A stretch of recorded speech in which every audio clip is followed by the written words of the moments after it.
ಹೇಗಿದ್ದೀರಾ? ನಿಮಗೆಲ್ಲ ನಮ್ಮ ಚಾನಲ್ ಜೆಎಸ್ ಜ್ಞಾನಕ್ಕೆ ಸ್ವಾಗತ. ಇದು ನಾವು ಕೈ ಕೆಸರಾದರೆ ಬಾಯಿ ಮೊಸರು ಎನ್ನುವ ಗಾದೆಯನ್ನು ಹೇಗೆ ಬರೆಯೋದು ಅಂತ ತಿಳ್ಕೊಳ್ಳೋಣ. ಇದಕ್ಕಿಂತ ಮುಂಚೆ ನಮ್ಮ ಚಾನಲನ್ನು ಸಬ್ಸ್ಕ್ರೈಬ್ ಮಾಡ್ಕೊಳ್ಳಿ ಮತ್ತು ದಯವಿಟ್ಟು ಈ ವಿಡಿಯೋವನ್ನು ಎಲ್ಲೂ ಸ್ಕಿಪ್ ಮಾಡ್ದಲೆ ಕರೆಕ್ಟಾಗಿ ವಾಚ್ ಮಾಡಿ. ಆಗ ಮಾತ್ರ ಈ ವಿಡಿಯೋನ ನೋಡಿದ್ದಕ್ಕೆ ಸಾರ್ಥಕ ಆಗುತ್ತೆ ಮತ್ತು ಪರೀಕ್ಷೆಯಲ್ಲಿ ಒಳ್ಳೆಯ ಅಂಕಗಳು ನಿಮಗೆ ಸಿಗುತ್ತೆ.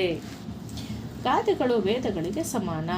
ವೇದ ಸುಳ್ಳಾದರೂ ಗಾದೆ ಸುಳ್ಳಾಗದು. ಗಾದೆಗಳು ಜನಪದರ ಜೀವನದ ಅನುಭವದ ನುಡಿಮುತ್ತುಗಳು. ನೋಡಿ, ಗಾದೆ ಬಗ್ಗೆನೇ ನಿಮಗೆ ತಿಳಿದಿರೋ ಹಾಗೆ 4-5 ಲೈನನ್ನು ಬರೀಬೇಕು. ಗಾದೆ ಇಂಪಾರ್ಟೆನ್ಸ್ ಬಗ್ಗೆ. ಕನ್ನಡದ ಹಲವಾರು ಗಾದೆಗಳಲ್ಲಿ ಕೈ ಕೆಸರಾದರೆ ಬಾಯಿ ಮೊಸರು ಎಂಬುದು ಪ್ರಸಿದ್ಧವಾದ ಗಾದೆ. ಕೈ ಕೆಸರಾದರೆ ಬಾಯಿ ಮೊಸರು ಅಂದರೆ ಏನು? ಕಷ್ಟಪಟ್ಟು ದುಡಿದರೆ ಸುಖ ಉಂಟು ಎಂದರ್ಥ. ಸೋಮಾರಿಯಾಗಿ ಸುಮ್ಮನೆ ಕುಳಿತುಕೊಳ್ಳಬಾರದು. ಯಾವುದಾದರೂ ಒಂದು ಕೆಲಸ ಮಾಡುವುದರಿಂದ ನಮ್ಮ ಹೊಟ್ಟೆ ತುಂಬುತ್ತದೆ.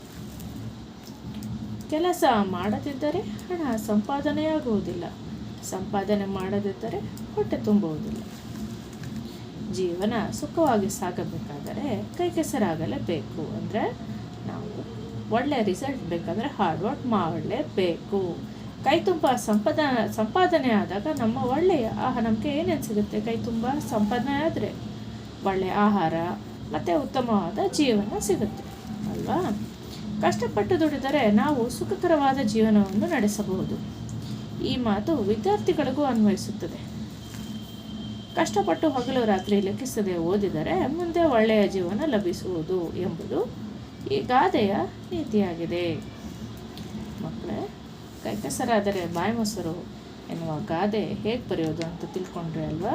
ಇದೇ ರೀತಿ ಇನ್ನು ಬೇರೆ ಬೇರೆ ಗಾದೆಗಳು ಮತ್ತು ಕನ್ನಡಕ್ಕೆ ಸಂಬಂಧಪಟ್ಟಂತಹ ಹಲವಾರು ಮಾಹಿತಿಗಳು ಬೇಕು ಅಂದರೆ ದಯವಿಟ್ಟು ನಮ್ಮ ಚಾನಲನ್ನು ಸಬ್ಸ್ಕ್ರೈಬ್ ಮಾಡ್ಕೊಳ್ಳೋದನ್ನು ಮರಿಬೇಡಿ. Thank you.